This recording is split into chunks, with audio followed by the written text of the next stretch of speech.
అందరికీ నమస్కారం. మా యూట్యూబ్ ఛానల్‌కి స్వాగతం, సుస్వాగతం. ఈరోజు మనం మాట్లాడుకోబోయేది ఒక దేవస్థానం గురించి. ఈరోజు మనము మాట్లాడుకోబోయేది కాణిపాకం దేవస్థానం గురించి. ఈ చరిత్ర గురించి మనము తెలుసుకుందాం. కాణి అంటే నీరు, తాగడం. పాకం అంటే ప్రవహించడం. అంటే నీరు పొంగి పొర్లిన ప్రదేశం. ఈ పేరుకి వెనుక ఉన్న అద్భుతమైన సంఘటనలు కూడా ఉన్నాయి. ఒకప్పుడు ముగ్గురు రైతులు తమ పొలాన్ని నీటి కోసము ఒక పెద్ద బావినైతే తవ్వుతున్నారు. ఆ ముగ్గురిలో ఒకడు మూగవాడు, ఇంకొకడు చెవిటివాడు, ఇంకొకనికి కళ్ళు కనపడదు. వారు బావి తవ్వుతుండగా అకస్మాత్తుగా వారి శరీరం ఏదో ఒక రాయిని తాకింది. ఆ క్షణంలో బావి నీరు కాకుండా ఎర్రగా రక్తం పొంగి వచ్చింది. వారు ఆశ్చర్యంతో వెనక్కి వచ్చేస్తారు. ఆ క్షణంలో మూగవాడు మాట్లాడడం ప్రారంభించాడు. చెవిటివాడు వినడం ప్రారంభించాడు. తర్వాత కళ్ళు కనపడని వాడు కూడాను కళ్ళు చూపులు కూడా వచ్చేస్తుంది. ఇప్పుడు ఆ సంఘటనను చూసిన గ్రామస్తులు అర్థం చేసుకున్నారు. అది సాధారణ రాయి కాదు, స్వయంభూగా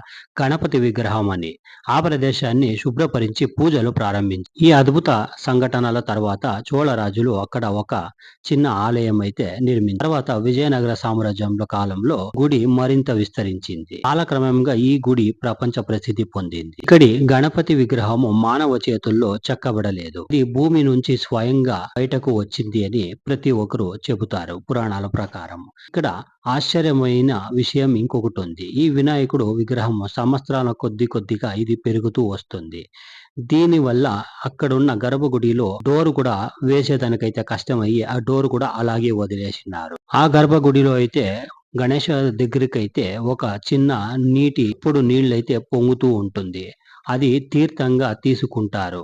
ఆ తీర్థం అయితే తీసుకుంటే ప్రతి ఒక్కరికి కష్టాలు తీరుతాయని ప్రతి ఒక్కరు భక్తులైతే నమ్ముతారు. పురాణాల ప్రకారం చెప్పాలంటే శివుడు గణనల్లో ఒకరు పాపం చేసినందుకు భూమిపై శాపగ్రహిస్తాడైతాడు. ఆ శాపం నుండి విముక్తి పొందడానికి గణపతి ఆరాధించాడు. తన భక్తి వల్ల వినాయకుడు ఇక్కడ ప్రత్యక్షమయ్యాడు.